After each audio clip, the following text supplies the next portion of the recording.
A paz do Senhor, amados irmãos, que é o professor Leonardo, mais uma aula da EBD para a classe Aliança de Porto Alegre, classe de casais para adultos, da Igreja Evangélica Assembleia de Deus. E antes da gente apresentar a aula, hoje, como é uma aula que vai ser para o domingo do Dia dos Pais, eu gostaria de deixar feliz Dia dos Pais, parabéns a todos os pais que, nesse momento de pandemia, né, se fazem muito mais presentes junto à sua família, né, porque ou estão trabalhando de casa, ou, enfim, estão passando valores aos seus filhos de uma forma mais constante, porque seus filhos estão mais em casa, não podem estar na escola agora, né. É um momento difícil para todos, mas tem essa questão também, né, que os pais agora estão com a possibilidade de realmente passar com mais tempo os valores aos filhos, isso é uma coisa muito importante. E também deixar um abraço especial para o meu pai, né?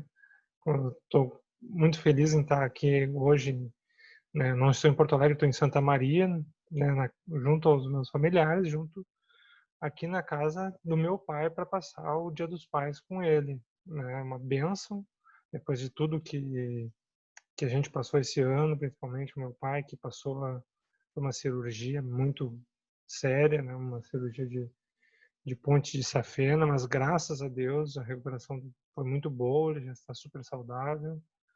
E eu fico muito feliz, esse é um Dia dos Pais muito especial, apesar de toda a situação que o mundo está passando hoje, né? E também, né, além de desejar um feliz Dia dos Pais a todos, deixar claro que eu coloco aqui na descrição do vídeo link para as outras aulas e também dessa vez eu coloquei também aqui um link para o canal do irmão Paulo Beruti, que tem muito conteúdo bíblico. Eu achei muito interessante o canal que ele está fazendo, está colocando vídeos sobre teologia, vídeos bem avançados, e eu recomendo a todos aqueles que querem realmente se aprofundar na palavra de Deus, assistam os vídeos deles. Eu, inclusive, já postou o vídeo dessa lição que eu vou dar, então se vocês quiserem ver o meu vídeo e depois comparar com a lição dele, fiquem à vontade. Eu ainda não tive tempo de ver todos os vídeos dele, porque ele tá fazendo um canal muito rico, mas realmente eu recomendo. Até porque é difícil, né, meus irmãos, a gente achar conteúdo bíblico verdadeiro na internet. A gente vê muita gente fazendo uma pseudo-cristão, uma coisa meio autoajuda, assim, e esse irmão, ele é um irmão que realmente é um estudioso da palavra de Deus, então, por isso eu recomendo, né, não é ninguém famoso, não é uma pessoa da mídia, né, o canal que ele criou faz pouquíssimo tempo, né, então, né, eu acho que é importante trazer o conhecimento dos irmãos. Mas, chega de saudações e anúncios aí, vamos para a aula de hoje, então, meus irmãos, hoje é uma aula muito importante, né, de acordo com o currículo da CPAD que a gente está tendo. Hoje é a lição de número 6 da nossa revista da CPAD, que vai tratar sobre a reconstrução dos muros de Israel, né, por Neemias. O título é Neemias reconstrói os muros de Jerusalém. O texto áureo dessa lição. Nunca mais se ouvirá de violência na tua terra, de desolação ou destruição nos teus termos, mas aos teus muros chamarás salvação, e as tuas portas louvor. Isaías 60:18. A verdade prática dessa lição: somente despertados podemos vencer qualquer obstáculo para realizarmos a obra de Deus. A leitura bíblica em classe encontra-se em Neemias, capítulo 1, os versículos 1 até o 4, e depois o capítulo 2, os versículos 1 até o 9. Está escrito o seguinte: as palavras de Neemias, filho de Acalias, sucedeu no mês de Quisleu, no ano 20º, estando eu em Suzã, na fortaleza, que veio Anani, um dos meus irmãos, ele e alguns de Judá, e perguntei-lhes pelos judeus que escaparam, que restaram no cativeiro e acerca de Jerusalém. E disseram-me: os restantes que não foram levados para o cativeiro, lá na província, estão em grande miséria e desprezo, e o muro de Jerusalém fendido, e as suas portas queimadas a fogo. Sucedeu que, ouvindo essas palavras, assentei-me e chorei e lamentei por alguns dias. Opa, deixa eu voltar aqui. Lamentei por alguns dias. Estive jejuando e orando perante o Deus do céu. Neemias no capítulo 2. Né? Sucedeu, pois, no mês de Nisan, no ano 20º do rei Artaxerxes, que estava pondo vinho diante dele, eu tomei o vinho e dei ao rei. Porém, nunca antes estivera triste diante dele. E o rei me disse: por que está triste o teu rosto? Não está doente. Não é isso, não é isso senão tristeza de coração. Então temi muito, em grande maneira. E disse ao rei: vive o rei para sempre. Como não estaria triste o meu rosto, estando a cidade, o lugar do sepulcro dos meus pais, assolada, e tendo sido consumidas as suas portas a fogo? E o rei me disse: que pedes agora? Então orei ao Deus dos céus. E disse ao rei: se é do agrado do rei, se o teu servo é aceito em tua presença, peço-te que me envies a Judá, cidade dos sepulcros dos meus pais, para que eu a edifique. Então o rei me disse, estando a rainha sentada junto a ele: quanto durará a tua viagem e quando voltarás? E aprouve ao rei enviar-me, apontando-lhe um certo tempo. E disse mais ao rei: se ao rei parecer bem, deem-se-me cartas para os governadores da além do rio, para que me deem passagem até que chegue a Judá, como também uma carta para Asaf, guarda do jardim do rei, para que me dê madeira para cobrir as portas do paço da casa, para o muro da cidade, para que a casa em que eu houver de entrar. E o rei mas deu, segundo a boa mão de Deus sobre mim. Então vinham os governadores da além do rio, dei-lhes as cartas do rei. E o rei tinha enviado comigo os chefes dos exércitos e cavaleiros. Antes da explanação, então, meus irmãos, vamos fazer uma oração. Deus amado, Senhor Todo-Poderoso, obrigado, meu Deus, por mais essa oportunidade que temos aqui de estar estudando a Tua Palavra, meu Senhor. Tu sabes, Senhor, que passa no coração de cada um as dificuldades de cada um que está assistindo agora esse vídeo, que está conosco, as nossas dificuldades, Senhor. Tu sabes as nossas necessidades, Senhor. E nós entregamos tudo em Tuas mãos, meu Senhor. Usa essa aula, Senhor, para que edifique, para que a gente possa aprender mais sobre Ti, para que a gente possa, Senhor, ser edificado na Tua palavra. Ver, Senhor, que mesmo nos momentos difíceis, a Tua boa mão está sobre nós, Senhor, e nos ajuda a passar por momentos difíceis, Senhor. Esteja conosco, guiando-nos em todos os momentos. Que o Teu Espírito Santo seja presente durante essa aula, Senhor. Esteja conosco, em nome de Jesus. Amém.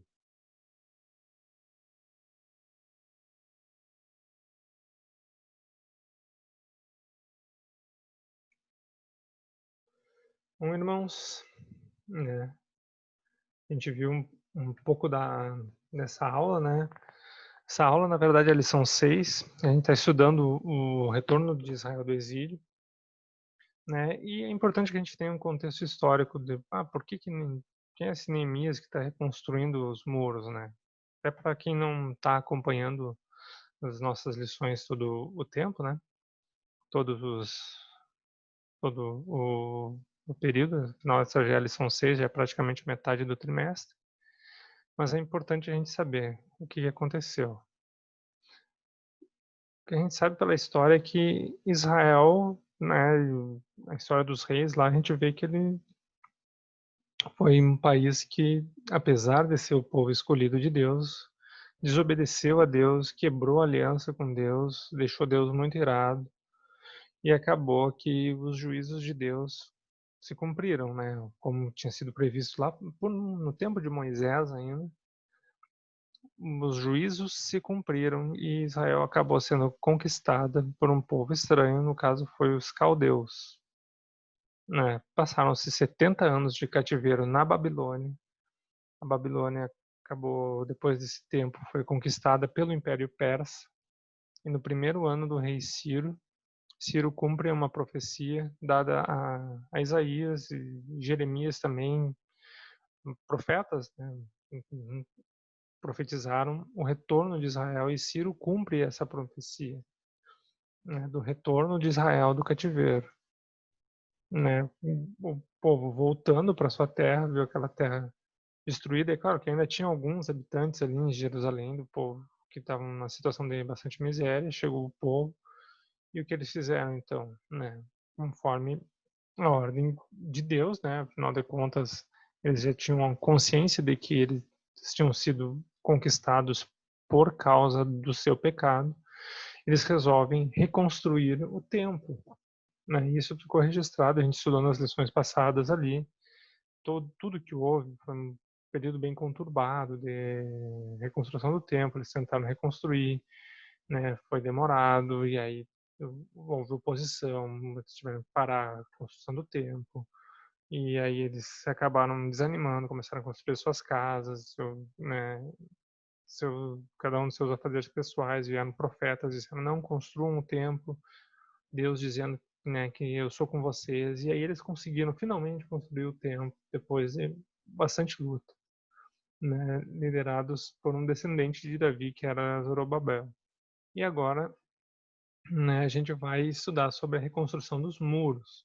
A gente tem uma ideia do tempo decorrido, eu coloquei aqui uma linha do tempo, né, historicamente falando, assim, o povo de Israel ele teve três grandes retornos do cativeiro, né. O primeiro foi logo depois do decreto do rei Ciro, ali em 1539, aqui, né, que a gente, deixa eu pintar aqui direitinho, ficou meio, ficou meio feio, mas enfim, ali, aqui é o primeiro retorno, né, aqui, né, seria o segundo maior retorno, né, nesse tempo todo aqui foi o tempo que decorreu a construção do Templo de Jerusalém, e o terceiro retorno aqui em 1444, daí o templo já tinha sido reconstruído, né. A gente tem uma ideia dos livros da Bíblia, né, o que que a gente vê quando a gente lê a Bíblia ali, os livros pós-exílicos que são os históricos pós-exílicos, são Esdras, o livro de Esther mesmo, que é durante o exílio ali, né, que é depois do retorno de Jerusalém. E o livro de Neemias, a gente vê da seguinte forma, o livro de Esdras, ele conta desde o início do retorno até por volta ali do primeiro e segundo retornos principais de Jerusalém, do povo a Jerusalém, né, do exílio. O livro de Esther, a gente vê lembra da história de Esther, ele é um trecho bem curto de tempo, que se passa ali, né, entre o primeiro e o segundo retorno, ali em 483 e 473. E o livro de Neemias, ele é um pouquinho mais adiante, né? Ele começa a sua história ali mais ou menos pelo 444. É claro, né, meus irmãos, a contagem aqui está decrescendo porque é tudo antes de Cristo, né, na nossa contagem. Para fazer referência, né, que isso não veio da minha cabeça, né, eu trouxe essas datas aqui da Bíblia de Estudo Pentecostal do Donald Stamps e também da Bíblia em ordem cronológica do Edward Reed e do Frank Classen. Eu achei bem interessante essa Bíblia em ordem cronológica porque eles fizeram um esforço de colocar todos os acontecimentos bíblicos na ordem que realmente aconteceram, né? Na ordem de tempo, né? Porque a Bíblia, quando você lê a Bíblia, tem coisas, às vezes dentro do próprio livro, coisas que aconteceram antes e coisas que aconteceram depois, né? E às vezes é muito mais por assunto a Bíblia do que por tempo decorrido. E aí às vezes a gente fica meio confuso na ordem histórica das coisas. Mas é bem interessante a forma como esses historiadores organizaram os acontecimentos, né? Baseado em arqueologia, no próprio estudo da Bíblia mesmo. E a nossa lição de hoje está aqui, ó. São basicamente 52 dias que a gente vai estudar da história de Israel no tempo do segundo retorno, em 444. É esse o tempo, nesse ano que vai acontecer. É um livro, não vamos estudar absolutamente todo o livro de Neemias, mas vamos ver por alto assim o acontecimento né, que é narrado.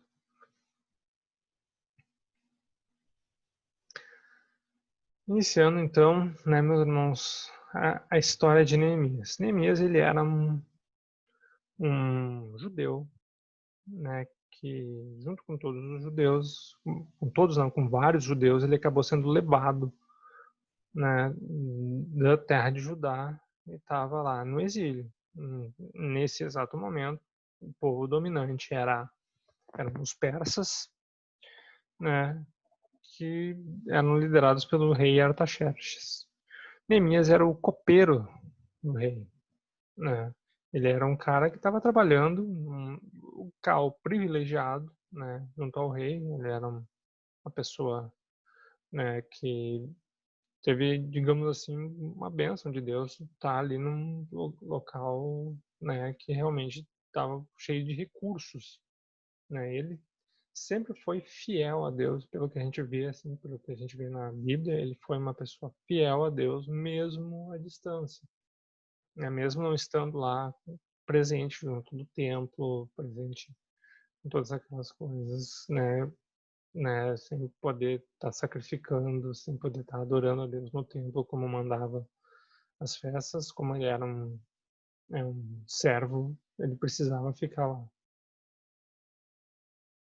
Isso fica evidente, né, quando a gente vê alguns versículos aqui, né, sobre a posição dele. O que aconteceu? Ele era um copeiro, né, e ele recebeu uma visita de um irmão, né, e de alguns amigos ali, alguns homens que foram com eles, e Neemias, como ele era muito curioso, ele queria saber, né, ele era interessado em saber como estava a terra prometida.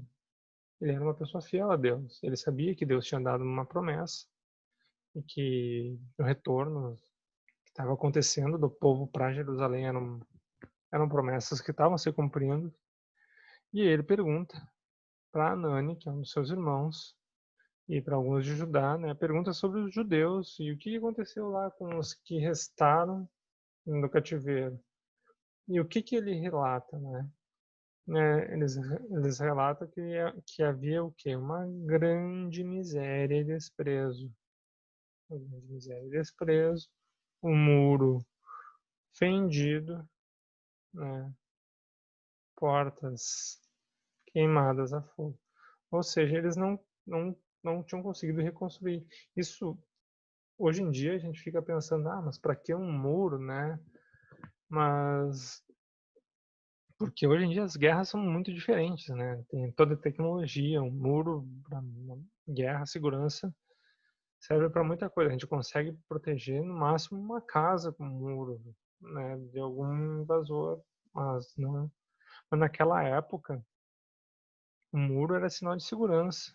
O muro era o que impedia um invasor de vir de fora, cometer alguma atrocidade, algum crime, fugir e sumir no mundo, né? O que acontecia quando não se tinha um muro nas cidades? Era uma cidade que tendia a ter muita violência, né, porque, né, as pessoas, né, a gente sabe a maldade da humanidade, né, e as pessoas elas procuravam tirar vantagem disso e invadiam, né, humilhavam, roubavam, ainda mais uma sociedade agropastoril, né, que que os bens todos, né, eram gado e, ou seja, quando não tinha um muro na cidade, era uma coisa bem, era sinal de insegurança, sinal que aquela cidade não era segura.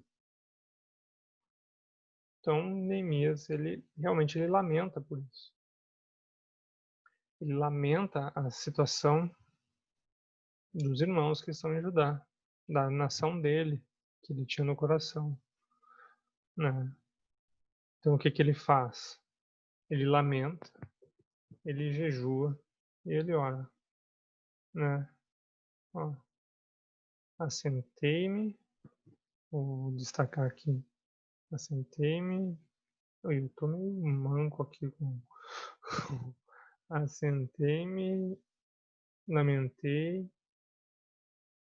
por alguns dias, estive jejuando e orando perante o Deus dos céus. Era o que ele podia fazer, né? Ele era um copeiro do rei, embora estivesse numa posição de destaque, ele não podia fazer muita coisa pelo povo.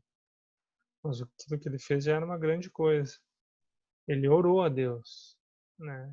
E ele orou demonstrando arrependimento pelos pecados da nação de Israel e confiança nas promessas de Deus. Então, a gente vê essa oração no decorrer do primeiro capítulo ali. Eu trouxe um trechinho aqui para a gente refletir, né? Olha só, né? Ele antes disso ele fala sobre o arrependimento né? Diz, Senhor, nosso povo, nós pecamos, arrependimentos como uma nação, né? Nós pecamos contra ti, adoramos ídolos como não deveríamos ter feito, né? E aí ele clama confiando já nas promessas de Deus. Lembra depois as palavras que ordenaste a Moisés, teu servo, dizendo, vós transgredistes e eu vos espalharei entre os povos. E vós vos converteis a mim, guardareis os meus mandamentos, eu os farei então, ainda que os vossos rejeitados seja a cabo do céu, de lá os ajuntarei e trarei no lugar que tenho escolhido, e ali farei habitar o meu nome. Ou seja, ele tinha confiança, ele tinha conhecimento da palavra, ele sabia que Deus iria agir em favor do povo se o povo tivesse se convertido, né, guardado, passasse a guardar os mandamentos, né? E realmente, né, meus irmãos, a gente vê que esse exílio transformou o povo depois desse exílio babilônico, o povo nunca mais caiu na questão da idolatria, né? O povo judeu ali, ele não foi mais um povo idólatra, que, como era antigamente, que eles às vezes sacrificava até os próprios filhos a deuses estranhos. Uma coisa cruel, mas que agora não acontecia mais, né? E agora passaram a servir o único Deus verdadeiro, o Deus dos céus. E essa foi a oração de Neemias, né? Neemias, com reconhecimento e confiança nas promessas de Deus, ele clamou a Deus, né? Um parênteses aqui agora para o próximo slide aqui, para a gente ter uma ideia de tempo decorrido. Aqui no mês, a gente viu ali no início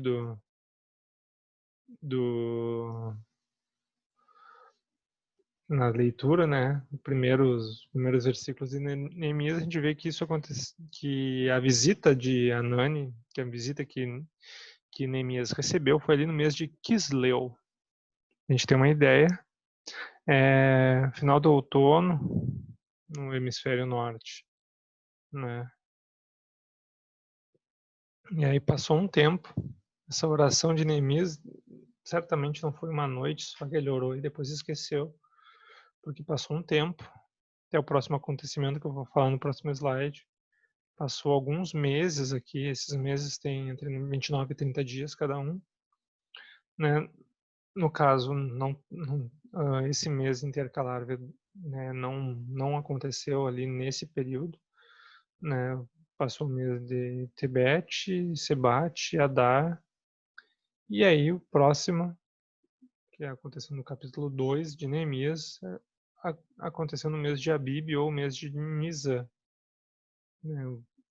Abib era, como eles falavam, um mês antes do exílio e Nisan depois do exílio. Né? E aqui também dá para ter uma ideia das estações do ano. Enfim, a gente tem uma ideia do tempo decorrido ali até a resposta de Deus para Neemias.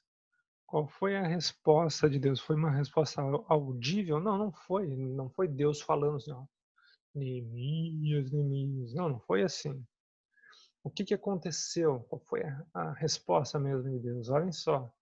Sucedeu, pois, que no mês de Nisan, a gente viu ali no mês lá de anterior, quando é que foi o mês de Nisan, né, alguns meses depois do que aconteceu, né, no ano após o inverno. Curioso, né, que a oração de Neemias foi todo o inverno, né, ele ficou lá um momento realmente difícil, né, orando, né, no ano 20º no rei Artaxerxes, que estava.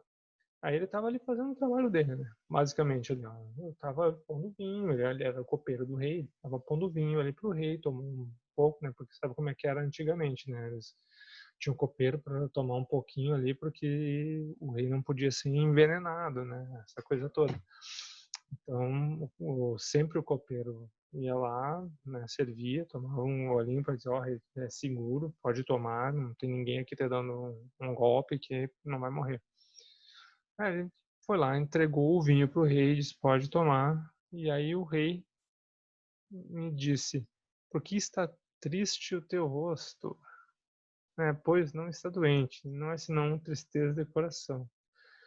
Isso daí, né, meus irmãos, pode parecer pouco hoje, assim, o rei olhou para ele, achou que estava triste, mas isso aí era praticamente uma sentença de morte. Por isso que temi muito de grande maneira. Por que é uma sentença de morte isso? Porque ele, como copeiro do rei, ele tinha a obrigação de se apresentar feliz perante o rei. Ele era pago para isso, ele era pago para trazer felicidade para o rei. Ele era um cara que era para. Ele não podia parecer triste, desgostoso. E se ele aparecesse dessa forma, era praticamente uma sentença de morte. O rei poderia, eu não quero esse copeiro triste aqui na minha presença. Como assim? Vem aqui me servir com essa cara triste aí, manda matar. Por isso ele temeu em grande maneira. Né? Vocês imaginem, né? E naquela época não é que nem hoje, né? Que a gente tem uma democracia, que os nossos presidentes, os nossos governadores, eles têm leis que eles precisam seguir. Né? A gente vê alguns casos aí na nossa história que houve impeachment, né? Quando os presidentes eles abusam do seu poder ou fazem algo que não está de acordo com os preceitos democráticos. Naquela época não, naquela época o rei fazia o que ele bem entendia. Se ele dissesse, não, eu não gostei da cara do fulano, quero que mate, mata, pronto, acabou. Não tinha essa questão de direitos humanos, né? Era muito da consciência do rei. O rei era soberano, né? E ali por isso Neemias temeu muito, em grande maneira, né? Mas com a graça de Deus, isso dá para a gente considerar um milagre, inclusive. Deus ele foi despertado a ajudar, a atender. E aí o que a gente vê na sequência ali né, que Neemias no versículo 3 que eu não coloquei aqui nesse texto ali, diz, e como é que eu vou ficar feliz sabendo que o meu povo lá na cidade onde meus pais, tá o sepulcro dos meus pais, né, tá passando por necessidade, tá com os muros destruídos, tá em grande miséria. Aí o rei, já, aí o rei, que poderia ter mandado matar, ele já responde, o que me pedes agora? E o que fez Neemias, né? Rapidamente, ali, naquela coisa, um momento de aperto, é agora, né? Orei ao Deus dos céus. Foi pego de surpresa ali, Neemias, né? Porque ele não deveria estar triste, né? Estando triste, ele temeu, e aí quando o rei abriu a possibilidade dele fazer um pedido, ele orou, claro, logicamente, em silêncio, né? Ele não fez uma oração ali em frente ao rei, mas ele clamou a Deus no seu interior e disse ao rei: se é do agrado do rei, servo aceito em tua presença, toda uma questão de respeito ali, né? Peço que me envies ajudar a cidade do sepulcro dos meus pais para que eu edifique. Ou seja, ele pediu para voltar para ajudar. Sair da posição de conforto dele. Vejam bem, ele não pediu para manda alguém lá reconstruir a cidade, ou que eu fico aqui, agora eu fico feliz contigo. Não, vou eu lá, eu vou ser responsável pela reconstrução da cidade. Ele sai da sua zona de conforto, uma zona de tranquilidade, de estabilidade. Ele estava para ir lá, uma região de miséria, fazer aquilo que era a vontade de Deus, né? E aí o rei, aqui nesses próximos versículos a gente vê, né, que o rei foi muito benevolente, né? Aprove o rei me enviar apontando um certo tempo, e aí ele pede mais cartas aos governadores além do rio para que eles dêem passagem, né, para que ele possa fazer as coisas bem, né? Pede também uma carta para o guarda do jardim aqui para material. E aí a gente vê, né, meus irmãos, como Deus é bom, porque se a gente aqui no final, então vinham os governadores além do rio, dei as cartas e o rei tinha enviado comigo chefes do exército e cavaleiros, ou seja, ele ganhou realmente o apoio do rei para essa jornada que ele ia fazer, né? O rei realmente sim gostou, né? Ele não se opôs, ele apoiou a iniciativa do Neemias. Isso a gente vê, meus irmãos, isso é raro um rei daquela época antiga aceitar assim, né, de um servo um pedido desse tipo. Foi realmente um despertamento de Deus para que aquele rei ajudasse, desse aquilo que fosse necessário para Neemias. E isso realmente, né, meus irmãos, né, por isso é que Neemias orava a Deus, ele era uma pessoa fiel a Deus, ele realmente ele estava vendo a mão de Deus nesse momento aí. Então, né, meus irmãos, continuando na história de Neemias, Neemias ele chega, né, em Jerusalém, né, e aí ele planeja a execução. Isso a gente já vê nos próximos versículos, não está na nossa lição em classe, mas a gente vai estudando aqui na lição, né, o que Neemias ele planeja a reconstrução dos muros. Ele chega em segredo, né, não declarei a ninguém que Deus me pôs no meu coração fazer em Jerusalém. Ou seja, ele começa em segredo. Por quê que ele começa em segredo? Porque ele sabia, meus irmãos, que havia muita oposição ao versículo anterior, ao versículo 10. Ou seja, ele estava chegando em Jerusalém, já tinha Sambalate e Tobias, né, que estavam lhes desagradou com grande desagrado. O que desagradou? Sabendo que Neemias estava chegando com uma comitiva do rei ali, ou seja, com material, com cavaleiros claro, né, meus irmãos, a reconstrução não foi feita, a gente vai ver nos próximos, não foi feita com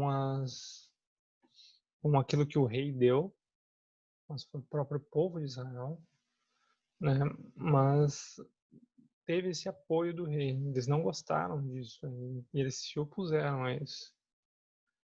Depois que Neemias, ele, em segredo, ele vai lá e faz toda a análise da situação dos muros, ele vê o quão devastada estava a cidade, quanto, quão grande era a obra, né? Depois de ter sido levado, da cidade ter sido levada aos escombros, né? Aí ele declara ao povo, olha só. Aí ele fala que ao povo, bem vedes a miséria em que nós estamos. Jerusalém está assolada e suas portas têm sido queimadas. Vinde, pois, e reedifiquemos o muro de Jerusalém, e não estejamos mais em opróbrio. E aí ele diz assim, ó, a mão do meu Deus me fora favorável, como também as palavras do rei. E aí ele incentiva, ó, Levantemo-nos e edifiquemo-nos, e esforcemos suas mãos para o bem. Percebam, né, meus irmãos? Isso é muito importante a gente ter a noção disso, porque às vezes a gente fica achando a obra de Deus é Deus que faz, Deus, a vontade de Deus é feita. Mas aqui, nesse caso, a vontade de Deus é que o povo se dispusesse a reconstruir. Deus ia dar a proteção para eles, ia dar a capacitação, mas o povo não conseguiu sem esforço. Né? Se o povo não fosse inclinado a trabalhar, não estivesse disposto a isso, não teria acontecido. Né? Normalmente as promessas de Deus elas têm uma certa contrapartida. Né? Por exemplo, tu só vai ser salvo se tu aceitar Jesus como Senhor e Salvador. Isso daí é uma promessa de Deus. E se tu não aceita o sacrifício de Jesus para a remissão dos pecados, não aceita Jesus como Senhor da sua vida e Salvador, né, da sua alma, não vai ser salvo, né? Tá lá a promessa, Deus ele não vai quebrar promessas, a pessoa não é salva. Por quê? Porque tem a sua condição, né? Vai ter uma lição também no futuro sobre a oposição que Neemias sofreu e mais detalhes sobre isso e como lidar com essa oposição, né? Uma lição um pouquinho mais prática, mas esse não é exatamente o enfoque dessa lição, mas é importante a gente saber que houve muita oposição à reconstrução dos muros. Ou seja, não foi uma coisa simplesmente, chegou lá e reconstruiu, beleza. Não, foi bem difícil, né? Também não foi só né, a estratégia de Neemias, né? Não foi só chegar, vamos lá, agora todo mundo levanta o muro, né? Ele teve uma estratégia. A gente for ver lá no capítulo 3 de Neemias, a gente vai ver que cada família dos moradores ali de Jerusalém, né, eles edificavam os muros que estavam ali próximos à sua casa, seja à frente da sua porta ou perto da sua casa. E aí o povo todo ficou imbuído nessa tarefa. A gente vê que o povo pegou junto, cada família estava pegando junto, né? Aqui a gente vê nesse versículo de Neemias 4:6 que o povo se inclinava a trabalhar. Ou seja, realmente, né, o coração do povo se inclinava a trabalhar. Ou seja, a gente vê que Neemias chegou lá e o povo acreditou que Deus era com eles, né, que Deus poderia fazer, poderia ajudar nessa obra muito importante. E aí o povo realmente pegou junto e foi lá e trabalhou. Houve sim muita oposição, né? Apesar do povo trabalhar unido, a gente vê no decorrer do capítulo 4 como foi difícil para o povo, né? Porque eles tinham estratégias assim, olha, cada um vai fazendo aí um muro na sua frente. Se chegar alguém e atacar, vocês toquem a trombeta e aí todo mundo pega as suas armas e vão lá defender aquela pessoa que está sendo atacada. Né? Outro versículo aqui que a gente vê, ó, metade dos moços trabalhava na obra e outra metade tinha as lanças e os escudos e os arcos e as coraças, né? Os que edificavam o muro traziam suas cargas, e os que carregavam, cada um com uma mão trazia a obra e a outra as armas. Uma mão, ou seja, eles fizeram a obra, mas eles não se descuidavam porque eles sabiam que tinha muitos inimigos em volta. Era uma questão bem difícil ali para eles, né? Não era só simplesmente como eu vou fazer o muro da minha casa aqui, porque tinha muita oposição, né? E a conclusão dos muros, né? Graças a essa, né, força que o povo teve junto, né? Acabou, dá para se dizer milagrosamente, 52 dias. Irmãos, a gente vê uma obra pública aqui no Brasil, olha o tempo que demora essas obras da Copa aí, que às vezes é menor do que uns muros, que esses muros aí que o povo e sem a mesma tecnologia, dica de passagem, né? Sem a mesma tecnologia. As obras aí terminou em 52 dias com o povo pegando junto. É lógico, né, meus irmãos? A gente vai ter também uma outra lição tratando de alguns contratempos internos do povo. Sabe como é que é, né, meus irmãos?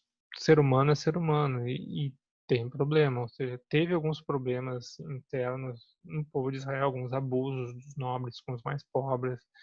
Enfim, a gente vai ter no decorrer do trimestre aí mais uma lição sobre isso também, né? Falando sobre os abusos que houveram. Mas o que a gente vê é que o povo realmente trabalhou, foi firme e concluiu a obra em 52 dias. A gente vê ali no mês de Elul, finalzinho do verão, como a gente viu naquele calendário que eu mostrei no slide anterior lá.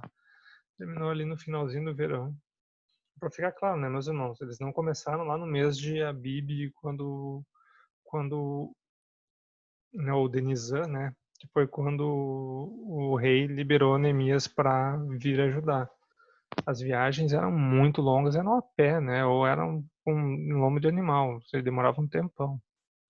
Então, o que a gente vê é o seguinte, né, a gente não pode calcular o início da obra de Neemias calculando uns 52 dias antes ali, porque a gente não tem exatamente registrado no livro a data de chegada de Neemias na cidade de Jerusalém. Mas certamente não, para quem olha aquele calendário, mas olha ali, ó, como é que passou tantos meses assim e foi 52 dias. Não, é que tem toda a viagem de Neemias, toda aquela.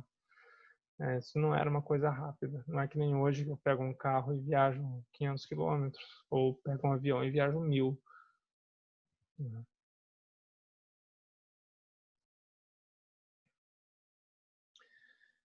Importante que a gente veja também, né, meus irmãos, que Neemias, ele reconheceu, e o povo reconheceu, que essa obra foi miraculosa, apesar de ter sido com muito esforço do povo, apesar do povo ter batalhado e trabalhado muito, foi uma obra miraculosa, foi uma obra que eles viram que Deus estava com eles, porque havia muita oposição, havia né, pessoas né, que não queriam que eles terminassem a obra, e a gente vê como o povo se alegrou e agradeceu a Deus. No capítulo 12 de Neemias, a gente vê né, que eles fizeram a dedicação dos muros, né, que eles sacrificaram grandes sacrifícios e alegraram-se né, de grande maneira. As mulheres, os meninos alegraram-se, de modo que a alegria de Jerusalém se ouviu até de longe. Né? Por quê? Porque Deus os alegrará com grande alegria. Ou seja, um reconhecimento de que Deus estava nessa obra. Né? E aí a gente, voltando aqui, a gente vê que na sequência ali do capítulo também eu não transcrevi aqui para o slide, mas a gente vê que eles pegaram ofertas, dízimos, né, fizeram toda a adoração a Deus, conforme dizia a lei, com sacerdotes, com levitas, né, colocaram um guarda, né, fizeram uma dedicação junto ao templo, né, com cantores, né, com cânticos. Né. E é interessante também a gente notar, meus irmãos, a gente vê que em um detalhe que eu acho muito interessante no livro de Neemias é que durante todo o livro a gente vê algumas expressões, né, pequenas orações de Neemias, dada a situação, e pequenos versículos que falam de algumas orações de Neemias, como por exemplo Neemias 5:19 lá, que diz: lembra-te de mim para o bem, meu Deus, de tudo quanto eu fiz para esse povo. Para ver ele falando isso depois de relatar né, as dificuldades todas e o esforço que ele fez. Né? E ele faz pequenas orações e justamente em reconhecimento de que Deus estava com ele. Ele sabia que aquela obra era Deus que estava fazendo. O autor da nossa revista também, ele faz uma alegoria Eu não sou muito fã de alegorias, mas eu acho interessante a gente falar, até porque o autor da nossa revista ele trouxe uma alegoria sobre a simbologia dos o que significa esses muros reconstruídos, né? No finalzinho da lição ele fala sobre isso, né? Que a simbologia principal dos muros é a questão da segurança, da salvação, né? A gente vê isso no nosso próprio textuário, né? Ó, nunca mais se ouvirá violência na tua terra e desolação e destruição nos termos. Ó, de teus muros chamará a salvação, ou seja, essa alegoria que o autor da revista faz, né? Dizendo que os muros significam, né, os muros da salvação do povo, né? Essa referência de Isaías aqui do texto áureo, né? É importante a gente saber o seguinte, né? Que, mas espera aí, eles voltaram para... Mas Israel já passou por muitas guerras depois, e ali diz ali, nunca mais se ouvirá violência. Olha, irmãos, essa é uma referência ao que ainda é um futuro, uma profecia futura, né, de um reinado de Cristo, após a volta de Cristo, né, um reinado eterno, né, um reinado do milenial lá, um reinado de paz.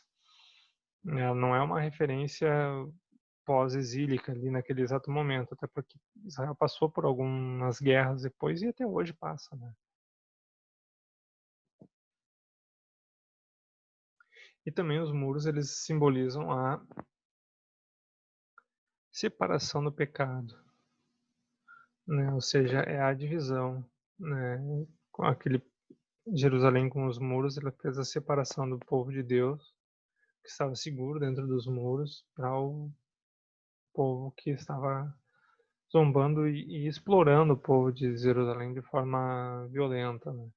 E aí a gente vê, eu trouxe aí um versículo de 2 Coríntios ali, falando justamente dessa questão da separação do crente com o mundo. Não que a gente deva nunca mais conversar com alguém que não é crente. Não, tu não acredita em Jesus, não mora mais na tua casa. Mas a questão é mais no sentido de se associar e coadunar com as suas práticas, né? Por isso que ele diz, ó, que concordância há entre Cristo e Belial. Por quê? Porque, na verdade, né, quem não compartilha da nossa fé, quem não tenha os mesmos valores, né, não vai concordar com aquilo que a gente defende, né? Eles vão muitas vezes achar que, enfim, eles defendem outras coisas. Por isso que ali ele diz, ó, por isso que Paulo fala isso daqui, ó, porque sai do meio deles e apartai-vos e não toqueis em nada imundo. Porque o que ele está falando isso aí? Ele está falando para a gente se apartar do pecado, se a gente não se associar a pessoas que vão nos levar ao pecado, que vão, né, fazer o que é mal. E essa é uma simbologia também dos muros que é trazida pelo autor da nossa revista. E para finalizar, né, meus irmãos, a nossa lição, eu trouxe um versículo aqui, justamente para a gente lembrar, né, depois de grande vitória de Neemias na reconstrução dos muros, né, um versículo que para a gente está passando por um momento difícil, e que a gente lembre sempre que o nosso Senhor é o meu Senhor, é o meu rochedo, meu lugar forte, meu libertador. Meu Deus é minha fortaleza em quem eu confio. Deixa eu destacar bem em quem eu confio. Por quê? Né? Porque é em quem tem que estar a nossa confiança. Né, meus irmãos? Os homens falham, as nossas autoridades falham, né, nosso raciocínio, a gente falha, mas o meu Deus, ele não falha. Ele é minha fortaleza, meu escudo, força da minha salvação, meu alto refúgio. Né? Enquanto a gente estiver com Deus, a gente está seguro. É isso que eu gostaria de trazer para vocês, meus irmãos.